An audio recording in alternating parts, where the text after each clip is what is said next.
with a 2 like a young O'Shea with an AK. Okay, don't you tell these motherfuckers that my name is O'Shea. It's the Nation of Podcation Daily Podcast. I'm O'Shea. Make sure you guys hit that like and subscribe button. Also, make sure you follow me on Instagram at @the_real_O_Barber brand and at Nation of Podcation on Instagram and TikTok. Hip hop superstar and It Is What It Is podcast host Cam'ron talks about his altercation with Beanie Sigel. Now, as we all know, Beans and Cam were part of the infamous Rocafella records from the end of the late 90s all the way up into the mid 2000s. And Rocafella Records had one of the greatest labels of all time. They had Brooklyn on lock. They had Harlem on lock. They had Philly on lock. They had Chicago on lock. They had the whole East Coast on lock and dominated the charts with several releases from Kanye West, Jay-Z, Twista, Cam'ron, Beanie Sigel, Freeway. All these guys dropped legendary albums while on Rocafella. Now, as we all know, there was internal issues with The Roc. You had Jay-Z on one side, you had Dame on the other side, and it seems like the problem started when Dame Dash made the decision on his own without consulting Jay-Z to bring in Cam'ron and make him vice president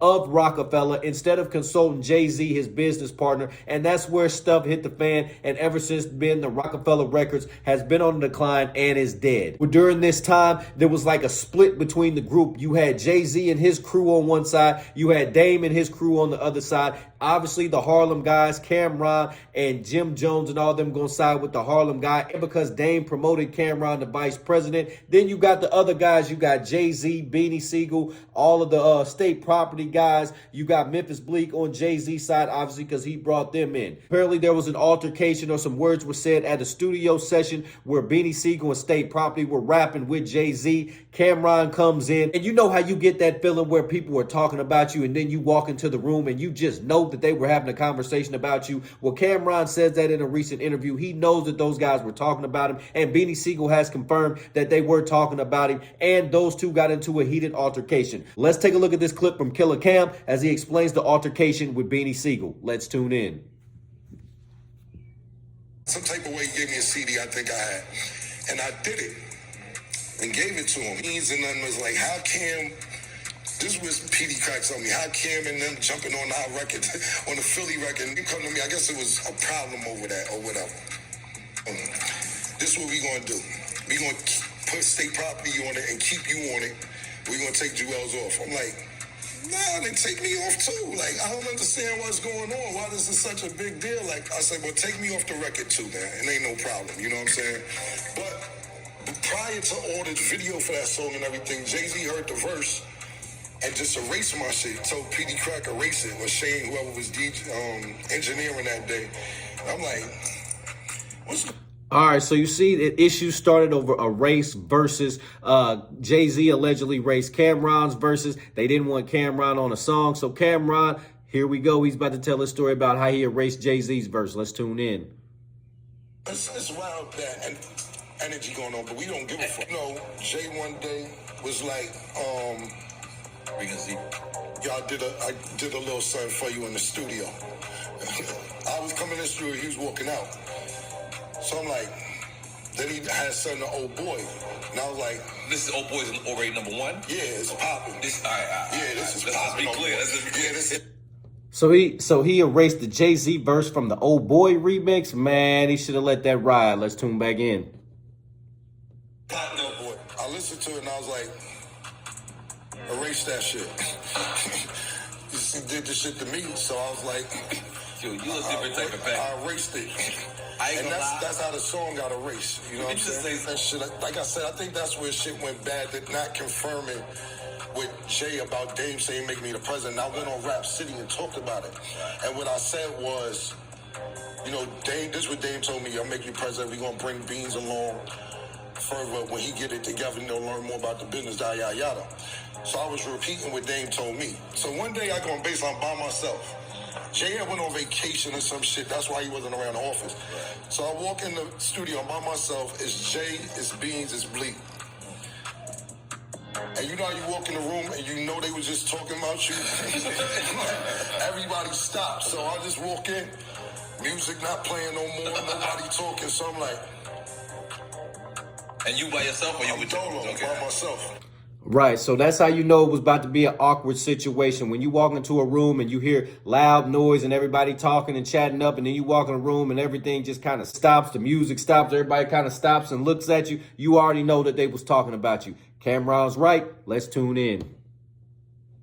I'm like, what's up, y'all? Nigga like 9.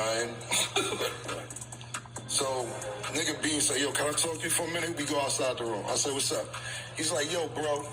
He said, please don't make me look bad on TV no more, man, da-da-da-da. I said, what are you talking about?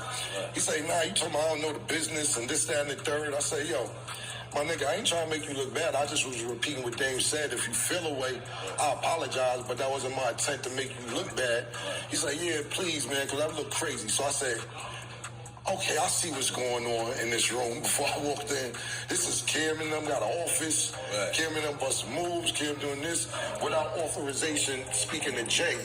And now, a lot of folks said that that was the rift between Jay-Z and Dame Dash was when they brought Cameron in and the Dipset. Dipset was their own thing. They were their own brand. They went in there and they did their own movement. They made their own albums. They didn't need the Roc-A-Fella umbrella necessarily, but they took that, they ran with it, and unfortunately, that's what caused the demise. They were kind of doing their own thing, getting permission to do things without Jay-Z, and that's not how Jay-Z rolls. Let's finish up listening to Cameron. being us company, you know, you could have just let him know or whatever, but Jay didn't really come to the office. And that's one thing I say about Jay, no matter what we had a problem with, everything I had to do, I had to get 6, 7 signatures. Biggs, Jay, Dane, Leor, Julian, Kevin Louse.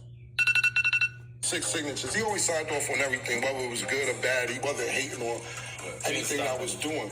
But that's why I erased his verse, because, you know, that's how he erased my verse, and then it just became further. It's just the relationship started getting further. All right, so there you have it. It was a lot of tension going on at Roc-A-Fella Records during this time. You had, like I said, Team Jay-Z, Team Dame Dash. It was like Freeway and Beanie Sigel. Memphis Bleak was signed with Jay-Z. Then you had Dame with the Harlem guys, your Jim Jones, your Cameron, your Joel Santana. And like I said, a lot of those guys, the State Property and your Beanie Sigels and Jay-Z, they didn't really appreciate or respect how the Dipset was moving around. They was coming to the studio. They was recording their own albums. Cameron had his own office. They were kind of doing their own thing, which rubbed some people the wrong way, pause, on Jay-Z's side. So that's where the whole issue was, and that's where the demise of Roc-A-Fella began. Nation, what do you think about Cameron's comments on this altercation with Beanie Sigel? What do you think about the demise of The Roc? Whose side were you on? Were you on Dame Dash or Jay-Z side? Nation, let me know in the comment section down below. Make sure you guys hit that like and subscribe button on your way out.